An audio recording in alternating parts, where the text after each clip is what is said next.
I speak today on behalf of the Green Party as the parliamentary candidate for Redditch, but I also speak as a lifelong campaigner for animals and the environment and as a vegan campaigner.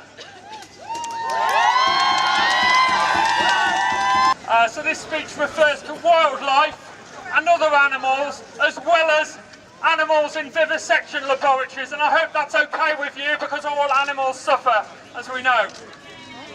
For nearly 18 years, I've been coming on these anti-vivisection marches all around the UK, and I'm sure many of you have been involved a lot longer. John Curtin, I know, the last speaker on Parker's Piece, probably been involved twice or three times as long as me.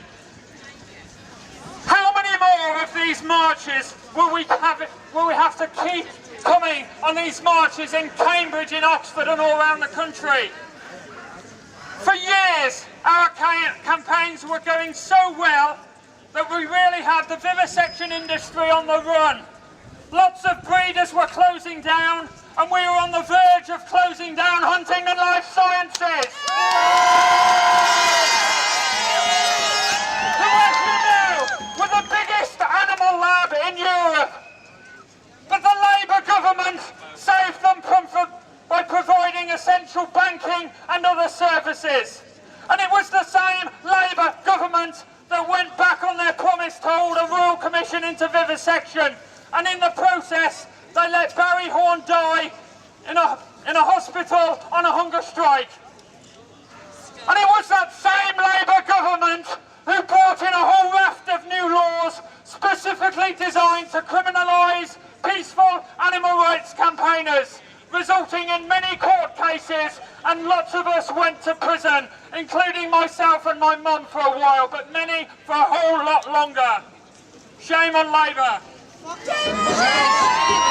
Under the Labour government, the number of animals tortured to death in British laboratories went up from 3 million to 4 million every year.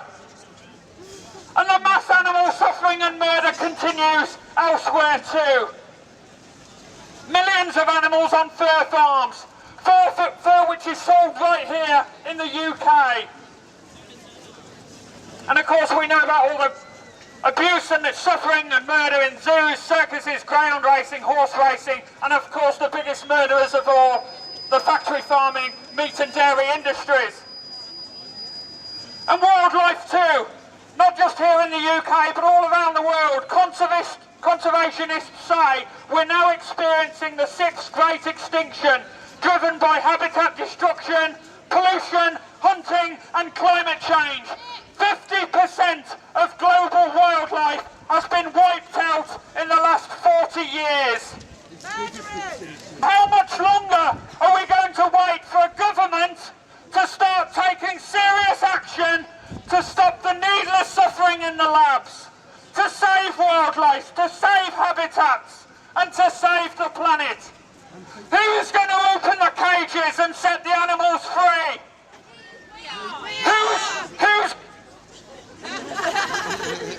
Who's going to ensure that polar bears have ice left to live on? Who's going to stop creating nuclear waste, which is a threat to all life for thousands of years to come? Who will stop the greed, death and destruction by the massive corporations such as Monsanto, Shell, GlaxoSmithKline and AstraZeneca?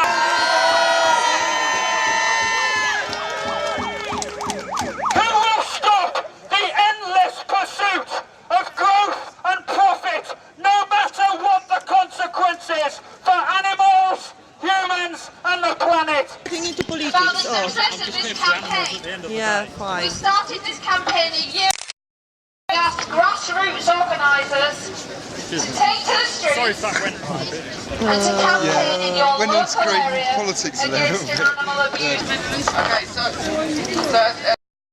we just sat down, made a leaflet one day, and decided to call it the British Heartless Foundation Campaign. Not a very original name, but there you go. The people that were there at World Day, I don't know how many of you were there at World Day in Nottingham last year. We might remember that we made a call to action. Come join us in their local towns and cities. We hope to get we thought it'd be good if we got about a dozen, 10, 12 different groups joining us on our first day of action. But turns out we had 40 groups around the country. We couldn't believe it. We actually had to get another print run just in order to have enough leaflets to send to everyone. And since then, we've organised another day of action, roughly every few months, every 6 weeks. We're now up to our 7th day of action. This will be our 7th day of action and our 6th leaflet design. So we've really been busy keeping the pressure up on British Heart Foundation. The response from the public and you lot has been absolutely fantastic. There's been groups up and down the country taking part, and even people just on their own, just individuals, brave people getting the message out in their local high street. Everyone's got a British Heart Foundation shop near them, so everybody can take part. That's the beauty of our campaign. The idea is simple. We send you a pack of flyers and stickers, and you and your friends in your local town go and hold a stall or demonstration, or whatever you can outside your local British Heart Foundation. We'll also throw in whatever other goodies that we've got. For the last day of action, we sent people giant hearts that they could hold up to coincide with Valentine's Day. This time, we're giving out postcards addressed to Simon Gillespie, the Chief Executive of the British Heart Foundation. And the beauty of these is that they're free post, so you can whack them in the post, and it's British Heart Foundation that have to pay the bill. We've now distributed around 100,000 flyers in total, which is a really monumental thing, and it's a little landmark that we've just recently passed, the 100,000 flyer milestone. Up to you to take them and get them out there in your local town. Thanks and good luck. Let's go! Let's go! Let's go!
Without the use of animals.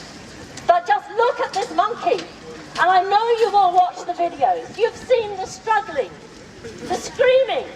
These are like people. Why do we think we are so special? Why do we think that we can do this to these creatures? Have a look at the leaflets. Have a look at the banners. Look into their eyes. They are no different from us. We want to think they are, but they feel the terror. Some of these monkeys have actually injured themselves and killed themselves in these restraining devices. It is so terrible. Just keep thinking of that. There was one dreadful experiment that has been revealed now, because it's now 2 years later, here at Cambridge, yet again, and it was to try to understand what makes people stressed, why people get stressed, why they get depressed. So they took these little marmosets and they shut them in cages, very similar to ones that we had on Parker's Piece, and then they threw a rubber snake into the cage. They were terrified. shouted at them and played loud music to see what their stress levels would be. And then they examined the thing that they'd implanted in their body to see how high their stress levels were. It got so bad that even a man, one of the men technicians standing by the cage, got the same reaction of terror and screaming and fear. There was nowhere they could escape to. So think about it. And what was it for? To tell us what we're like when we're stressed? This is what makes me stressed. Yes, this is what makes me stressed. This is what brings my blood pressure soaring. Why don't they look at us and leave the monkeys alone? That's all.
Okay, British Heart Foundation, you know why we're here, but does everybody else walking down the road know why we're here? Do they know about your dirty limits that you torture and murder innocent animals? Well, we're here to blow your cover, British Heart Foundation, and tell the truth, and encourage people to not donate to the British Heart Foundation. Because the money you donate goes to torture animals. Shame on you! Shame on you! Shame on you! Shame on you! Shame, shame, shame on you! Shame, shame, shame on you! Shame, shame, shame, shame, shame on you! Shame, shame, shame on you! Shame, shame, shame on you! Shame, shame, shame on you! Shame, shame, shame on you! Shame, shame, shame on you! Shame, shame, shame on you! Shame, shame, shame on you! Shame, shame, shame on you! Shame, shame, shame on you! Shame, shame, shame on you! Shame, shame, shame on you! Shame, shame. On the next day of action, on the 9th of May, we want you all to join in. On the last day of action, more than 93 groups and individuals joined in. It cost us £200 to post out packs for people to go and educate the public about the reality of the British Heart Foundation. It's up to us. The public think vivisection is a necessary evil. And until we put them right about that, they'll continue to donate money to charities like the British Heart Foundation. We are making a difference, make no mistake, they are on the defensive. And we will keep them there. Join us. Shame, shame, shame on you. Shame, shame, shame on you. Shame, shame, shame on you. Shame, shame, shame on you. Shame, shame, shame on you. Shame, shame, shame on you. Shame, shame, shame. Picture of a Labrador that was taken inside a laboratory in Maastricht in Holland. Part of an experiment for cardiac research funded by donations from the British Heart Foundation, from British taxpayers and British donors. Blood money! Blood money, exactly. But that's not everything that they should be starved, so that people feel sorry for